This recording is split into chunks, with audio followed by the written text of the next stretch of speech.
திருவள்ளுவரின் வழியில் வாழ்ந்து வாழ்வின் உன்னத நிலையினை அடைய திருக்குறளோடு நாம் என்னும் இந்த நிகழ்விலே இணைந்திருக்கின்ற உங்கள் அனைவருக்கும் முதற்கண் வணக்கம்.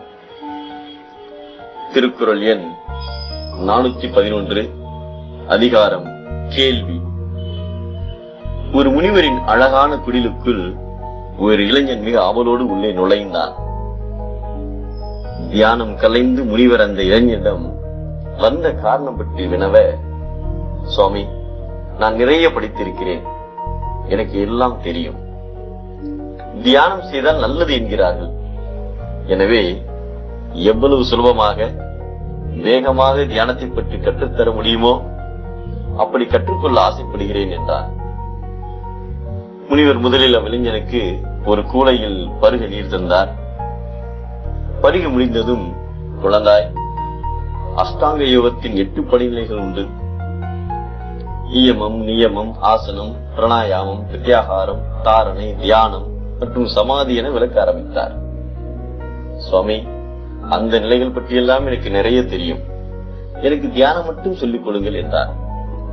சரி, அப்படி ஆகட்டும் என்று சொல்லி ஆசனம் பற்றியும் தியானம் பற்றியும் சில அடிப்படை கேள்விகளை இந்த இளைஞரிடம் கேட்க அவன் வெள்ளி விருங்கி நின்றான். இருப்பினும் தனக்கு எல்லாம் தெரியும் என்ற எண்ணத்தால் முனிவர் சொல்கின்ற விளக்கத்தை கேட்பதற்கு அவர் தயாராகவே இல்லை. இப்பொழுது முனிவர் அருகில் இருந்த 2 குவளைகளை எடுத்து ஒரு தட்டிலே வைத்தார். ஒரு குவளை நீரால் முழுவதும் நிரம்பி இருந்தது, மற்றொரு குவளை காலியாக இருந்தது. பக்கத்திலே இருந்த ஒரு குடுவையில் இருந்த நீரை எடுத்து தண்ணீரால் நிறைந்திருந்த குவளையில் ஊற்ற நீர் வழிந்து தட்டை நிரப்பியது. இதை பார்த்ததும் இளைஞன், சுவாமி, தண்ணீர் நிரம்பிய குவளையில் மேலும் தண்ணீர் ஊற்றினால் அது வீணாகத்தான் போகும் என்பது கூட தங்களுக்கு தெரியாதா என்று சொன்னதும் முனிவர் சிரித்துக் கொண்டே, குழந்தாய், அது உன்னை போலதானப்பா என்றதும் இளைஞனுக்கு ஒன்றும் புரியாமல் நின்றான். நீ என்னிடம் வரும்போதே உனக்கு எல்லாம் தெரியும் என்ற நிலையோடுதான் இங்கே வந்தாய். அது நீர் நிரம்பிய கோலைக்கு சமம். நான் சொல்லும் எந்த செய்தியும் உன் காதில் ஏற்றுக்கொள்ளும் நிலையில் இல்லை. ஞானம் பெற வேண்டும் அவர் முதலில் செவிமடுத்து கேட்கும் திறனை வளர்த்துக் கொள்ள வேண்டும். அது திறந்த குவளையை போன்ற நிலை.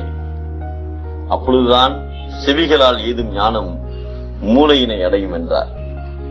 உண்மையில் பிறரிடம் கேட்பது அல்ல கேள்வி, பிறர் சொல்ல கேட்பதுதான் கேள்வி. அதுதான் செவி செல்வம். நல்ல கருத்துக்களை செவிகளால் கேட்பதுதான் அறிவின் அடிப்படை. செவிகளால் ஏதும் செல்வம் தான் சிறந்த செல்வம் என்பதைத்தான் நம் திருவள்ளுவர் செல்வத்துள் செல்வம் செவி செல்வம், அச்செல்வம் செல்வத்தில் எல்லாம் தலை என்றார். செவிகள் நம் உயிரின் ஞான கதவுகள். நல்ல கருத்துக்களை ஏற்றுக்கொள்ளும் செவிகளால் வாழ்வு ஏற்றம் பெறும்.